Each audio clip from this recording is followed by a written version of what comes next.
नमस्कार। आज हम जिस राष्ट्रीय रक्षा को जानते हैं ना, वो पूरी तरह से बदल रही है। अब बात सिर्फ ऊंची ऊंची दीवारों या बहुत धीमे कम्युनिकेशन की नहीं रही। अब सुरक्षा का मतलब है इंटेलिजेंस, मतलब है लाइट की स्पीड से काम करना। तो चलिए इस चर्चा में गहराई से समझते हैं कि टेक्नोलॉजी कैसे डिफेंस का पूरा नक्शा ही बदल रही है। सोचिए, एक जमाना था जब सिक्योरिटी का मतलब होता था वो चीजें जिन्हें हम देख सकते थे, छू सकते थे, जैसे कि ऊंची दीवारें, बड़े बड़े किले। लेकिन आज के सबसे बड़े खतरे वो तो दिखाई ही नहीं देते, और वो चलते हैं लाइट की स्पीड से। तो जाहिर है हमारे पुराने तरीके इन नए डिजिटल और ऑटोनॉमस खतरों के सामने बस बहुत बहुत ज्यादा धीमे पड़ जाते हैं। अब देखिए, ये जो तुलना है ना, ये सब कुछ साफ कर देती है। दशकों से हमारे पास थे जियो सैटेलाइट्स। ये पृथ्वी से लगभग 36,000 किलोमीटर ऊपर, बहुत ऊपर चक्कर लगाते हैं। लेकिन इनकी यही ऊंचाई इनकी सबसे बड़ी कमजोरी भी है। इतनी दूरी से डेटा आने जाने में जो लैग होता है, जो देरी होती है, वो आज की तेज लड़ाइयों में बिल्कुल भी बर्दाश्त नहीं की जा सकती। और इतना ही नहीं, इनका कवरेज भी लिमिटेड है। मतलब दुनिया के कई जरूरी हिस्से, जैसे कि पोल्स, इनकी नज़र से पूरी तरह बाहर हैं। ये मॉडर्न सिक्योरिटी के लिए एक बहुत बड़ा ब्लाइंड स्पॉट है। और देखिए, ये दिक्कत सिर्फ स्पेस तक ही नहीं है, जमीन पर भी हाल कुछ ऐसा ही है।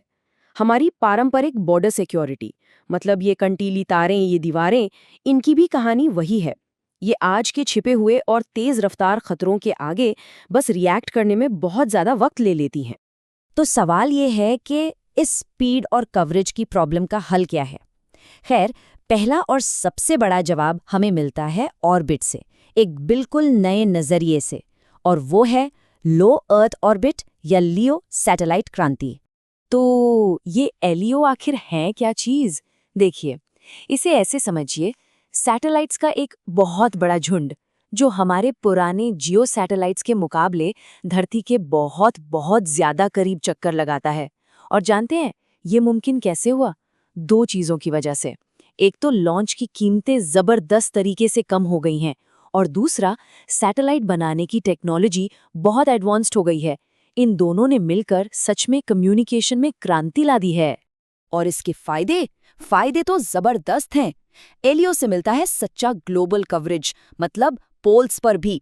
लेटेंसी, यानी जो डेटा की देरी होती है, वो इतनी कम है कि रियल टाइम में वीडियो और डेटा शेयर करना अब मुमकिन है। और क्योंकि ये हजारों सैटेलाइट्स का एक नेटवर्क है, तो ये बहुत ज्यादा मजबूत भी है। मतलब किसी एक सैटेलाइट को टारगेट करने से पूरे सिस्टम पर कोई फर्क नहीं पड़ता।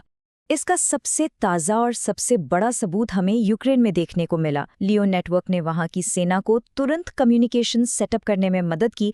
इससे उनके ऑपरेशंस बहुत ज़्यादा तेज़ और असरदार हो गए। और बात सिर्फ जंग के मैदान की नहीं है, इसने उन्हें इन्फॉर्मेशन वॉर में भी एक ज़बरदस्त बढ़त दी। जब उनके सारे पारंपरिक कम्युनिकेशन को निशाना बनाया गया, तब भी लियो की मदद से वो अपनी बात दुनिया तक पहुंचा पाए और ग्लोबल ओपिनियन को अपने पक्ष में लाने में कामयाब रहे। अच्छा, अब स्पेस से वापस जमीन पर आते हैं और बात करते हैं दूसरे बड़े टेक्नोलॉजिकल गेम चेंजर की। ये है हमारी फिजिकल बॉर्डर्स का इंटेलिजेंट, यानी स्मार्ट और नॉन काइनेटिक फ्रंटलाइंस में बदलना। ये जो बात कही गई है ना, ये इस बदलाव की अहमियत को बिल्कुल सटीक तरीके से बताती है। देखिए, बॉर्डर सिर्फ नक्शे पर खींची लकीरें नहीं होती, ये किसी भी देश की सुरक्षा और तरक्की की पहली दीवार होती हैं। और इसीलिए अब पुराने तरीकों से इनकी हिफाजत करना काफी नहीं है। यहाँ पर पुराना और नया तरीका बिल्कुल आमने सामने है। एक तरफ गश्त करते हुए सैनिक और कंक्रीट की दीवारें, और दूसरी तरफ ऑटोनॉमस ड्रोन्स के झुंड, सेंसर से लैस स्मार्ट फेंस, और सबसे बड़ी चीज एआई। एक ऐसा एआई जो खतरा बनने से भी पहले किसी भी अजीब हरकत को पहचान सकता है। मतलब हम अब सिर्फ रिएक्ट नहीं कर रहे हैं, हम खतरे का पूर्वानुमान लगा रहे हैं। बॉर्डर सिक्योरिटी की इस पूरी कहानी को हम 3 लेवल में देख सकते हैं। लेवल 1 था फाउंडेशनल, यानी सब कुछ इंसानों और दीवारों के भरोसे। फिर आया लेवल 2 इंटीग्रेटेड, जहां इलेक्ट्रॉनिक नजर, ड्रोन्स जैसी टेक्नोलॉजी को जोड़ा गया। और अब हम हैं लेवल 3 इंटेलिजेंट दौर में। यहाँ एआई और मशीन लर्निंग का इस्तेमाल सिर्फ खतरे को पकड़ने के लिए नहीं, बल्कि उसे पहले से भांपने और रोकने के लिए हो रहा है। तो LEO सैटेलाइट्स, इंटेलिजेंट बॉर्डर्स, इन सब नई टेक्नोलॉजी का निचोड़ क्या है? असल में निचोड़ एक ही शब्द है, स्पीड। आज के ज़माने में स्पीड ही सबसे बड़ा हथियार है। जो जितनी तेज़ी से फैसला ले सकता है, जीत उसी की होती है।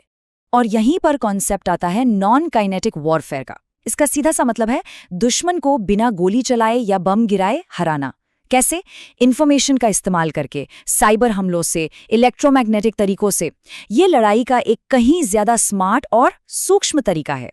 इस स्पीड के खेल को ऊडा लूप से समझा जा सकता है। पहला स्टेप ऑब्जर्व यानी देखो। लियो सैटेलाइट और ड्रोन हमें पहले से कहीं ज्यादा और बेहतर देखने की ताकत देते हैं। दूसरा ओरिएंट यानी समझो। एआई इस सारे डेटा को सेकंडों में समझकर हमें मतलब बताता है। जब समझ तेज होगी तो हम तेजी से डिसाइड कर पाएंगे और आखिर में ज्यादा सटीकता के साथ एक्ट कर पाएंगे। तो असल में पूरा खेल बस इसी एक चीज का है। अपने ऊडा लूप को इतना तेज कर लो और दुश्मन के लूप को इतना धीमा और मुश्किल बना दो कि उसे सोचने का वक्त ही ना मिले। आज की लड़ाई में जीत और हार का फैसला यही करता है। तो फिर भविष्य की डिफेंस कैसी दिखेगी? देखिए, ये एक ऐसी व्यवस्था होगी जो इन सभी टेक्नोलॉजीज को एक साथ ले आएगी। एलईओ सैटेलाइट्स और इंटेलिजेंट बॉर्डर्स को मिलाकर एक इंटीग्रेटेड मल्टी डोमेन सिस्टम तैयार होगा। और एक बात समझनी बहुत ज़रूरी है कि नई टेक्नोलॉजी पुरानी को पूरी तरह ख़त्म नहीं कर देगी, बल्कि एलईओ, एमईओ और जियो इन सभी ऑर्बिट्स के सैटेलाइट्स को एक साथ मिलाकर एक कहीं ज़्यादा मजबूत और फ्लेक्सिबल कम्युनिकेशन नेटवर्क बनेगा।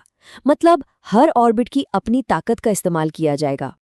अब सोचिए, इतने सारे डेटा को संभालने के लिए एक नर्व सेंटर तो चाहिए होगा, यानी एक central command and control centre. ये सेंटर क्या करेगा?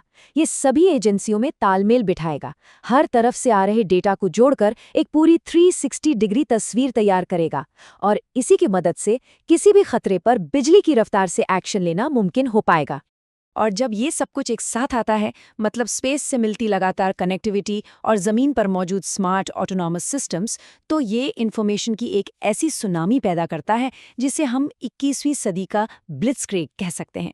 एक ऐसा युद्ध जो बिजली की रफ्तार और इन्फॉर्मेशन की ताकत पर लड़ा जाता है। तो आखिर में सवाल ये उठता है कि अगर भविष्य की लड़ाई इन्फॉर्मेशन और एल्गोरिदम की है, तो क्या अगली फ्रंटलाइन, अगली सीमा किसी नक्शे पर नहीं बल्कि उस कोड और उन नेटवर्क्स में है जो आज हमारी पूरी दुनिया को आपस में जोड़ते हैं? ये एक ऐसा सवाल है जो नेशनल सिक्योरिटी के बारे में हमारी पूरी सोच को बदलने पर मजबूर कर देता है।